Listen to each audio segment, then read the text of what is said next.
Good day. We're glad to be able to be in your home again today. My name is Dan Brook. I'm a retired academic and cleric living in Hudson, Wisconsin now.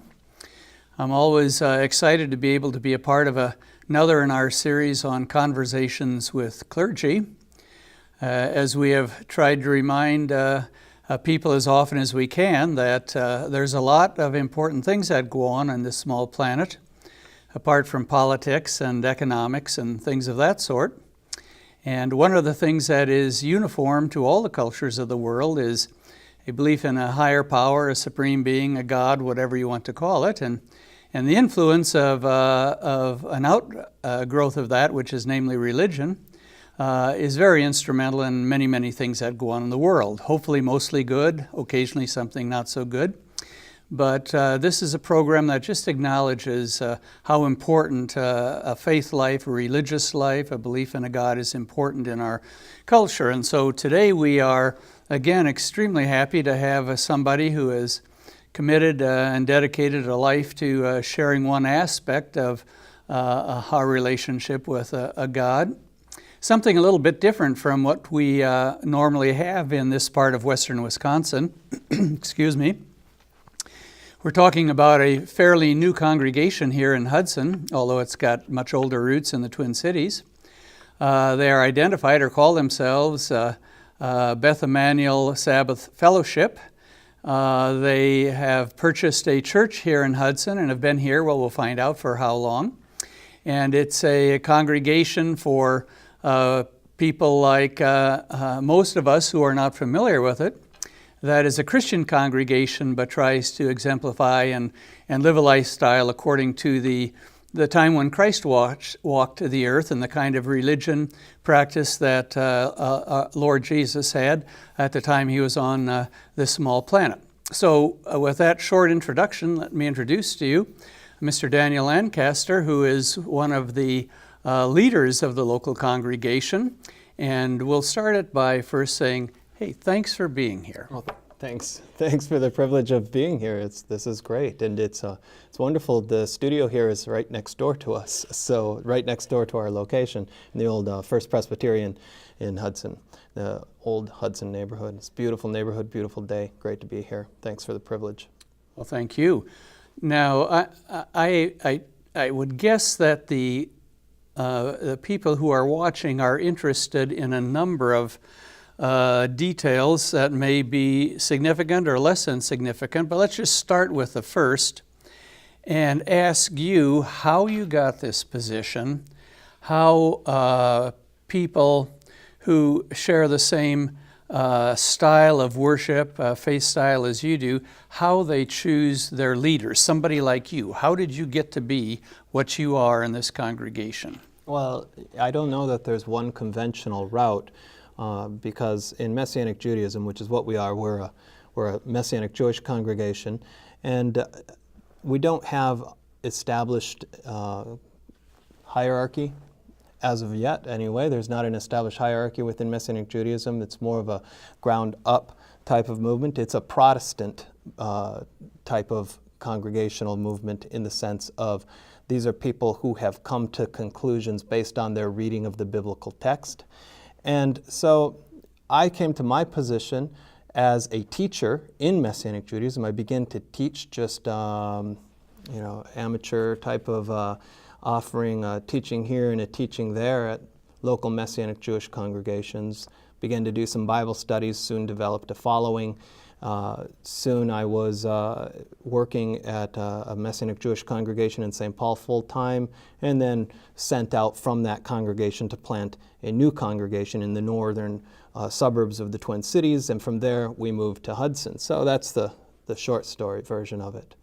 So in terms of the original congregation, is this the second planting from that? No, this is the original congregation, really. We just relocated. Oh, it is? So this is the original planting, I should say, the original planting from our St. Paul Mother congregation, which is Kehalat Sar Shalom in St. Paul. And where is that located in St. Paul? It's in the Merriam Park area of St. Paul, so not too far from where my wife and I live. And what led you to move to Hudson? Well, what led us to move to Hudson was we were looking for a congregation with a nice neighborhood around it where our people could live and walk on the Sabbath, because we have a lot of congregants who prefer not to drive automobiles on the seventh day, on the Sabbath day. And so we were looking for something that we could afford, that was an affordable neighborhood, a good neighborhood for children. We have a lot of young families, lots of children, and something that would accommodate that. And we just were not finding that in Shoreview or Maplewood, but this building came on the market in Hudson, and it just seemed so beautiful and so perfect. And so that's how we ended up here. We were actually drawn in by the real estate. Well, good for you. Location. Now, I presume, well, this is an improper thing to even say.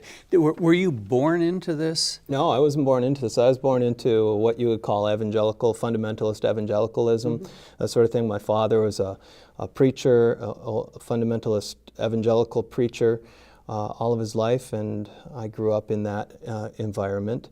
But one of the things that they teach you, as if those of our listeners, our viewers who are familiar with fundamentalism, one of the things you learn in fundamentalism is not to trust what you're being taught, but to check it out yourself in the Bible.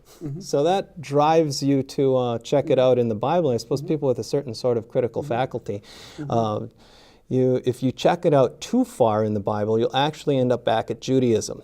And you know this happened back in the Reformation era too. Back when Martin Luther began his famous Protestant Reformation, a lot of his followers and a lot of the people who were excited about the Reformation pushed it a little too far, in his opinion. And this was called the Radical Reformation. And the Radical Reformation was taking Christianity back to its Jewish roots, back to where it began, the place where it all began. And this inspired Luther to write his famous treatise against the Jews. So you count your ancestry at least back to the period of the Reformation in terms of sort of modern history. Sure. Apart from going back all the way to Old Testament times. Right, yeah. And so are your parents still alive? And if so, what do they think of the direction you have chosen? Well, my father's still living, thank God, and he's been very supportive. He enjoys listening to the teachings. He subscribes to all of our teachings, and he enjoys tracking along with it. And so there's really never been any issues on that front. Okay, and the reason you sort of identified your roots as Protestant is because to follow Greek Orthodox or Catholic or one of the other major Christian branches, it just doesn't fit that well, or why was that an important ingredient, do you think? I think it's not an important ingredient. I mean, in terms of origin. A lot of our people come from the Catholic confession, a lot of the people who are part of the Messianic Jewish movement. But what's important, what brings you into Messianic Judaism is the Protestant reflex, the sola scriptura, the I'm going to see what the Bible says about this. And so, for example, one of the first things that ordinarily happens to people on this journey, on this particular spiritual path, is they're reading about the Sabbaths, one of the 10 Commandments, the seventh day, and they start to say, well, what's up with this? Why don't we keep the seventh day? And they go to their pastor says, well, that was changed to Sunday. It's like, where was it changed to Sunday? Can you show me where it was changed to Sunday? And so now somebody who's from a mainstream traditionalist perspective, such as the Roman Catholic Church, can simply say, well, look, the church changed that. And that's okay. It's because that's the body of tradition that defines who we are. But somebody from a Protestant mindset, from a Protestant perspective, is very suspicious of something like that. And say, well, wait a second. How so? If the church, who gave the church the authority to change something? So it's that kind of. I wouldn't call myself a Protestant by any stretch, but it's the Protestant mentality. It's that Protestant psychology that brought me to where I'm at and brings people to Messianic Judaism in the first place, and especially the Jewish people who are coming to faith in Yeshua of Nazareth, Jesus of Nazareth. We call him Yeshua of Nazareth, the Hebrew. they're also exercising, whether consciously or unconsciously, that same Protestant reflex of saying, no, I know that all of Judaism tells me not to believe in this man, but why is that? It's a mistrust of the tradition, actually, that brings us into this tradition. Now, what percent of the people who worship with you on a Saturday are Jewish in ethnicity, and what percent are not Jewish? Yeah, that's probably been the, I would say, the downside to moving to Hudson. We have, since moving to Hudson, the demographics have changed significantly for us, and so we have a lot less Jewish membership. That's okay. We were never about being a ethnically Jewish congregation. We're about practicing Messianic Judaism. But still, it's kind of sad. So we have a couple Jewish families and then several Jewish individuals in the congregation. So probably around 10% of the community is Jewish.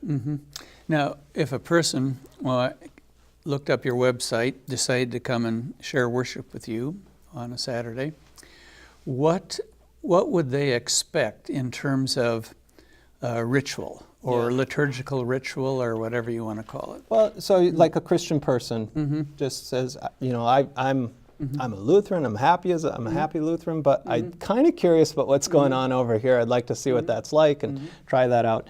I would say they could anticipate the cultural and religious equivalent of stepping on a rake. Because it's a real radical shift. It's a big departure from a church service. Now, especially someone who's coming from something more of a charismatic or Pentecostal or evangelical type service where there is no liturgical form anymore, there's just a song service, they often don't know what just happened. But stepping into, if you're coming from more of a, maybe like an old order Catholic, where the pre-Vatican Council type of, the Mass is still in Latin. Maybe you'll feel a little more comfortable then. It's going to be more along those lines. The service is primarily in Hebrew. A lot of pageantry, taking the Torah scroll out of the Ark and calling up readers to have the privilege to come up and read the passage from the weekly lection, and then bestowing of blessings on the congregation, and prayers for the government, and prayers for all nations for peace, and prayers for the state of Israel, and this sort of thing. And then of course we have a conventional teaching, which is more like a sermon. People feel much more comfortable with. Is that in Hebrew or in English? No, English. So somebody could go and receive a lot from it.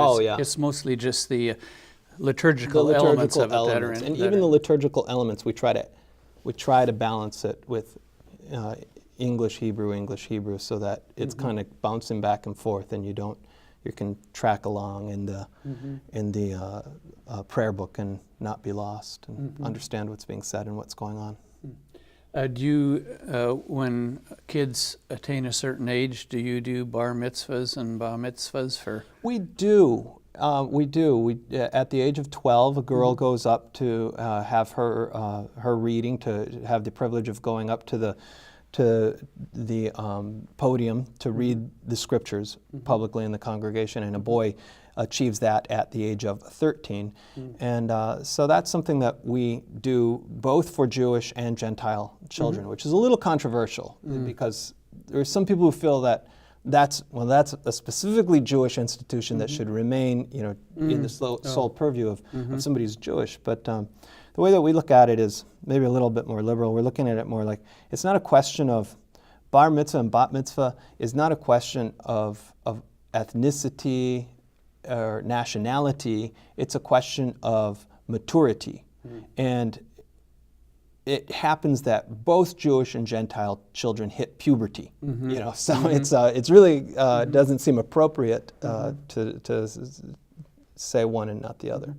So that's why girls are that's why they're a year ahead. Yeah. What are you saying by that? That we're of our gender are just a little slower? No. Here's what it is. We are a little slower. That's true. That's true. But here's what it is. I mean, and this is legal discussions that go back to the early centuries, of Judaism. Well, at least back to the Roman era. The discussions were about when is this. It's not the age of accountability like you would say in Christianity, but it's a question of when is the age of legal responsibility, where you're legally responsible for your actions. And it's not, the issue that the rabbis decided on is the point of sexual viability. Wow. When you are at the point where your behavior is going to bring another human life, potentially bring another human life into the world, or create a pregnancy, this sort of thing. That's the point at which we really need to communicate to our children. You are responsible for your behavior. And that's really the meaning behind the bar mitzvah and the bat mitzvah. Bar mitzvah means son of the commandments. This means you're a son of the commandments of God, which means you're responsible to the commandments of the scriptures. When did you, or do you require young people to learn Hebrew then, at least enough Hebrew to be able to read the scriptures? Yeah, we do. To read and understand? I wouldn't say we require, because it's just not possible in every case with every family, and people are different, and so it's strongly suggested, and we offer a lot of help towards that end, and so we will do the tutoring and that sort of thing, and so if the family has the inclination and is willing to cooperate, that's what's going to happen. And in terms of comprehension, how much comprehension do you have in a foreign language after studying it for 3 months or 6 months? A little bit, hopefully. But did you study Hebrew before you got connected to this enterprise, or as a result? Did you? Yeah, I studied Hebrew at the University of Minnesota to begin with, just as a matter of interest for me, a biblical language.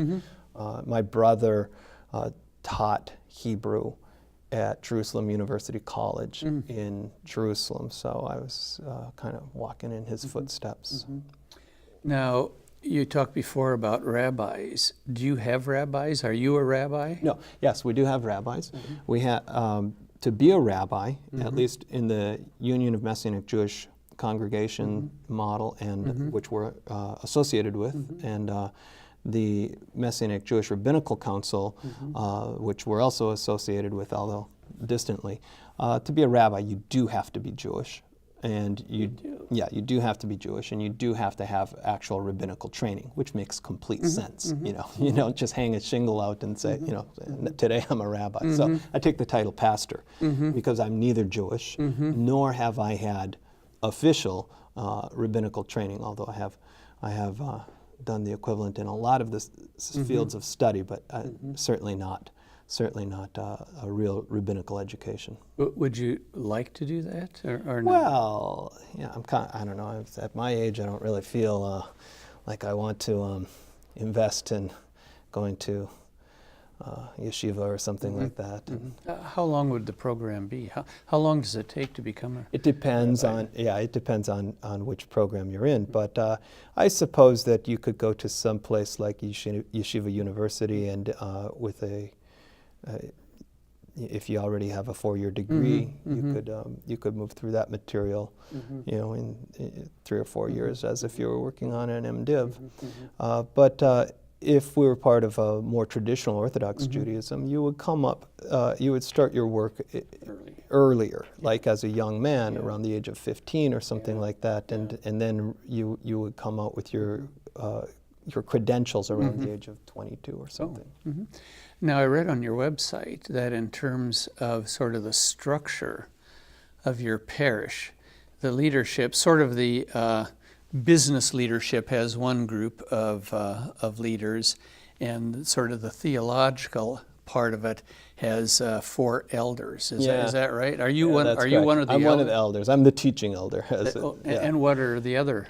They're just the elders. The elders. Yeah, they're the leaders of the congregation, and so the 4 of us together make the decisions in terms of community life, the worship services, really mostly conflict resolution, that sort of thing within the community. Whereas the board of directors handles the business, and the elders have one vote on the board of directors, and this creates a sort of separation of church and state for us in regards to. I'm very comfortable with it because nobody can accuse me of malfeasance or something like this, and it's actually a great relief to not be in charge of the money. I agree. Now, being a teaching elder, are you also sort of the upfront person? Yes. You're the, Yes, the I am. upfront. So the teaching elder is sort of the. Do you rank order? I mean, is it at a higher rank order than the other elders, or just a role difference? It's a level playing field. We all get one vote, and it works good. So far, thank God. Thank God. Well, if you had to think of any mischievous things that have resulted from moving in Hudson, coming into a community like this, which I'm sure until you got here, probably almost nobody even knew of the existence of such a Christian body. What would you say was the most interesting to you in terms of unexpected consequences? Maybe that's a better way to put it. Yeah, the Hudson community has been very positive and very welcoming. It's been really no issues for us here. I mean, it maybe, comically, I know that on Saturday, people in the old neighborhood see us out. I mean, because people are walking from house to house. There's a lot of visiting. There's a lot of walking. There's several services, people walking back and forth. So they see us walking around, and looking very formal in our Sabbath suits and hats and whatnot.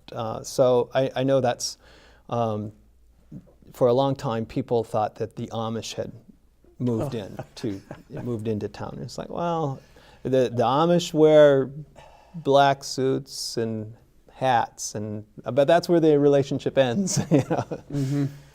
Now, I did read, in fact, I'd encourage any of you to go online. Let's see, your website is www.bethemmanuel.org, right? That's correct, and Emmanuel spelled with an I. With an I, you're right.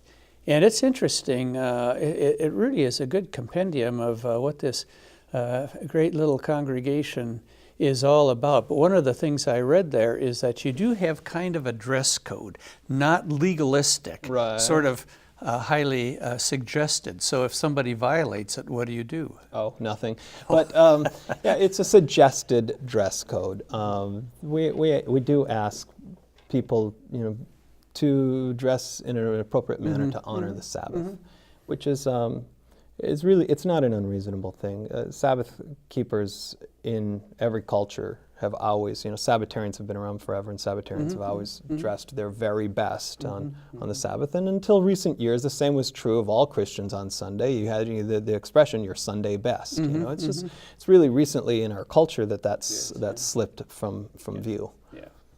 So if Jesus would return to Hudson this weekend and come in and worship with you, what would he find the same and what would he find different? Well, I always like to make that joke, about where would Jesus feel comfortable worshiping? Because, not many places, I suspect. Yeah, if he went to most churches, it would be very unfamiliar to him from what he grew up with in Nazareth and what he knew in the Galilee. But if he was to come to Beth Emmanuel, he would be able to recognize all the same basic order of service. It's like, okay, this is where we're doing the Psalms. Okay, this is where we're doing the Shema and the traditional prayers, and he would recognize those prayers. He'd even be able to pray along in the same language which he knew them when he prayed them in the synagogues of the Galilee. And then he'd recognize when the Torah comes out, and he'd be able to participate in that again in the same language. And so the service would be very familiar to Jesus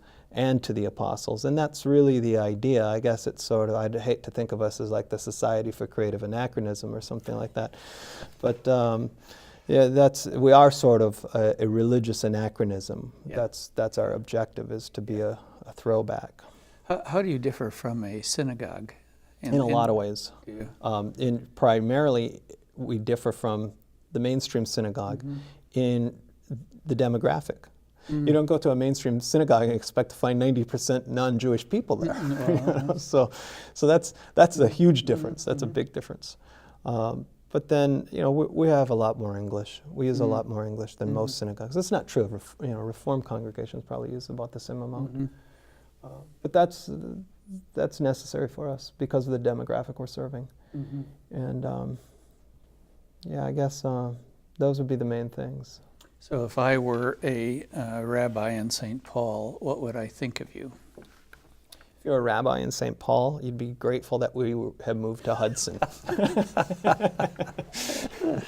Do you maintain a relationship with your sort of spiritual brothers and sisters? We have distant relationships. We have a distant relationship that obviously there's complications in the relationship. But we have friendships, and friendships, interpersonal friendships, transcend the sort of religious barrier that's necessary. It's a necessary religious barrier to maintain the theological integrity of both communities. So I respect that. I think they respect us. I think we respect each other just the way two different, two different churches, very different churches respect otherness. Have you, or do you intend to sort of integrate yourself into the shared life of other parishes in this, Christian parishes in this community? I mean, have you joined, or do you think of joining the Hudson Ministerial Association? We are. We've been members of the HAMA organization, I think, since 2008. Really? So how long have you been here? We've been here since 2006, I believe. My goodness, time flies, doesn't it? Yeah, right. How long do you intend to be here? With God's help, I hope that we will be here into the kingdom. Well, so my hope is that we will be able to provide a North American office space for King Messiah when he returns, and that he should set up office here on Orange Street in Hudson, Wisconsin. I think it is a perfect location. No harm in living in hope. That's right. And have you been accepted by the HAMA folks? Oh yeah. I think we have a really a good relationship with the local pastors, and sometimes we've had the local pastors coming to visit. Some of our people have found affinity in different churches, and so it's we've even had. Some of our people in attendance have put their children into the Trinity Lutheran school, and so there's integration in that regard. Great. So, if there was one thing you would hope to have accomplished in the next 5 years, what would it be in your parish here? In the next 5 years. There's a lot of goals. Where do you start, right? Yeah, where to start? In the next 5 years, well, in the immediate short-term future, we hope to grow the congregation. We hope to begin to grow the congregation locally. This is one thing. Most of our people we brought with us. So a lot of people moved into the Hudson neighborhood, into the Hudson community because they worship here and they want to be close to the place where they worship. But we really haven't had a lot of penetration into the local Hudson population, which is, understandable. We're a pretty large. It's a pretty big leap to join a Messianic Jewish congregation in any case. But Hudson also seems to be a place where people are pretty well established in their religious identity, not necessarily looking for the next crazy thing. Yeah, I suppose you hear that from time to time, that this is a crazy thing, huh? Oh, well, it is. Well, it doesn't seem crazy to me. Who does it seem crazy to? I mean, it's just such a radical idea. It's if you're Jewish, you're Gentile, but you're doing Jewish things, and it confuses the cultural paradigms. It's like you're between Christianity and Judaism. It's like between these two enormous polarizing forces. It's a difficult place. but it must have a draw that, I can't think of too many people, from my own experience, who would move to be a participant member Right. in a worshiping community. So it must be a faith that somehow they see as encapsulating the whole lifestyle, apart from, unfortunately, many Christians who see it as a social event or a Sunday morning thing. Right, absolutely. It's a 24/7 religion. That's primarily a religion that takes place at home and in your family and so forth. But yeah, people have moved from Texas, from New York. We've brought people from all over the country, to join this particular congregation, simply because there's just not a lot of Messianic congregations in the world, and of those that there's not a lot of traditional ones. We're one of the few traditionalist Messianic Jewish congregations. Okay, and if you were to operationally define that in terms of... Well, like I was describing, traditionalists is Jesus would recognize the synagogue service. Well, for most Messianic Jewish congregations, it's the services are modeled more on a charismatic worship service, more on a charismatic Christian worship service. Because the movement, in a sense, a lot of it picked up a lot of traction out of charismatic Christianity, so it brought a lot of charismatic Christianity with it. And so that's where most of the Messianic Jewish movement is. And traditionalist congregations are far few in between. Now, would you tell me what the most important question I forgot to ask you is? The most important question that you forgot to ask me. Incidentally, when I asked that, he didn't tell me what questions to ask. I'm just really interested if I covered this well enough or not, or what would you like people to know that I haven't asked? Well, your background is you're a Lutheran pastor, so your background is with Lutheran theology. I would think that someone from a Lutheran perspective would be curious about how we negotiate around Paul and around these sorts of issues. But of course, that would probably be the answer to that would probably entail another segment. In our reading of the New Testament, which I consider to be a historical contextual reading of the New Testament, we see Paul's polemic, not a polemic with Judaism, but rather a polemic with other believers, with other apostles, over the question of whether Gentiles needed to become Jewish in order to be part of the kingdom or not. And this is how we understand Galatians, this is how we understand Romans. And Paul's making a very strong argument, saying that he believes that God is not just the God of the Jews, but the God of all people.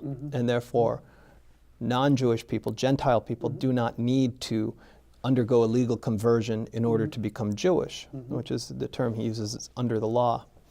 And unfortunately, in Christian history, I believe this was misread at a very early time, formative time in Christian history, to imply that Paul was rejecting the law, and that the New Testament itself is replacing the law, rejecting, and by law I mean the Torah, the books of Moses, Genesis, Exodus, Leviticus, Numbers, and Deuteronomy, the core of Judaism. Which is not the case at all. And so just coming to that realization is the actual theological foundation. The realization is that there's a difference between Jews and Gentiles, even in the kingdom, even after the revelation of the New Testament. There's still a difference between Jews and Gentiles. And that's how we read Paul, and that's how we understand the New Testament. So what would your congregants, the people who are faithful, say they would most like to change about the way you do worship, if anything? Oh, half of them would probably say they'd like less Hebrew and they'd like us to pray slower. That would be the one half. And the other half would say they'd like more Hebrew and they'd like us to pray faster. So it's a human condition. It's really interesting how God will make all of this work in heaven eventually, right? Yeah. And I know you don't use the word God. I hope I haven't offended we you. do. You do use Absolutely. it? Absolutely. Maybe you're thinking of Your website said something about not using. Oh, right. Okay. So in Judaism, we don't use the name of God, the Hebrew name of God. That's the four-letter tetragrammaton, the Yod and the He and the Vav and the He, which is oftentimes mispronounced, has been mispronounced, misanglicized as Jehovah, right? But which is actually far afield from the actual pronunciation of. So yeah, this is just a Jewish convention that we sanctify God's name by not pronouncing the actual Hebrew of God's name. Instead, we use the English word Lord, just like our English Bibles do. Same circumlocution as the English Bibles. We say Adonai, which means Lord. Say Hashem, which means the name.